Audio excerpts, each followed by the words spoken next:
Good morning, everyone. So, I will be speaking for the motion that stenting is better than stripping. So, just to set the stage, we can argue all day long about which mixed procedure is better for us. But the fact of the matter is that there is no guideline or consensus. And the fact that the glaucoma surgery that a surgeon chooses, is a very individualized concept. It depends upon the surgeon's comfort, the patient demand, type of practice.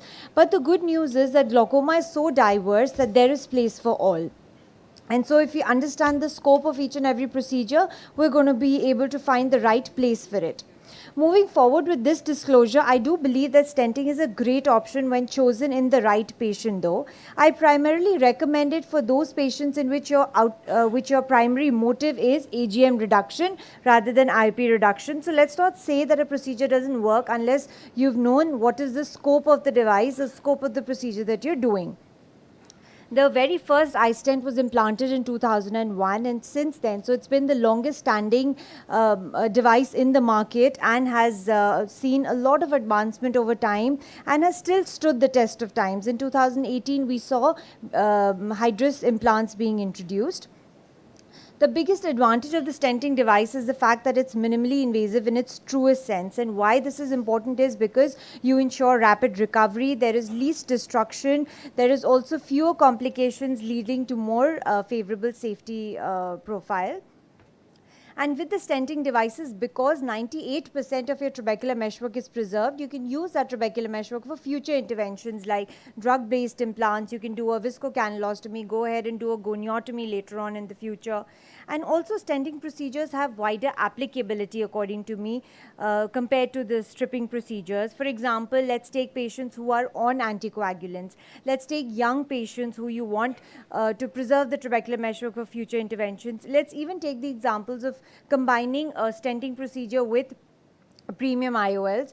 Now, studies have shown that there's a great level of refractive neutrality when using stenting compared to stripping procedures. The reasons being that you may have to deal with inflammation, hyphemas, maybe AC wash in the future. You're leaving viscoelastics when you're doing stripping procedures. So all these advantages are there with the stenting procedures.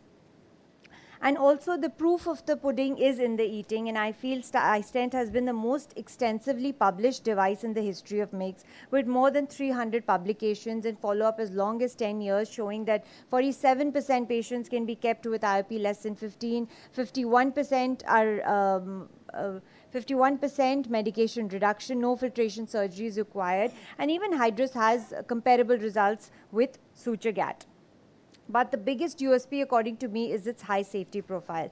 Time and again, studies have shown that stenting devices have higher safety profile than stripping devices. And the primary reason that MIGS came into existence was for the purpose of bringing safer glaucoma procedures into our practice so that interventions can be done earlier on in the disease. And that is where the stenting procedures score. And stripping procedures have dreaded complications like frightful hyphemas. You can have iridodialysis, cyclodialysis, development of peripheral anterior synechiae. And also, safer procedures means fewer post-operative visits. Now, cost is a deterrent, but let's also understand patients who are on multiple anti-glaucoma medications are anyway spending 7.7% of their annual family income towards buying AGM. Now, this is a recurring cost for life. Now, this versus a one-time investment into something which also gives you a better quality of life, and insurance cover in the future will make things better. Now, wound healing is also another concern with stripping devices because fibrosis is going to set in and... Saiba, thank you. Thank you. Dr. Nitin.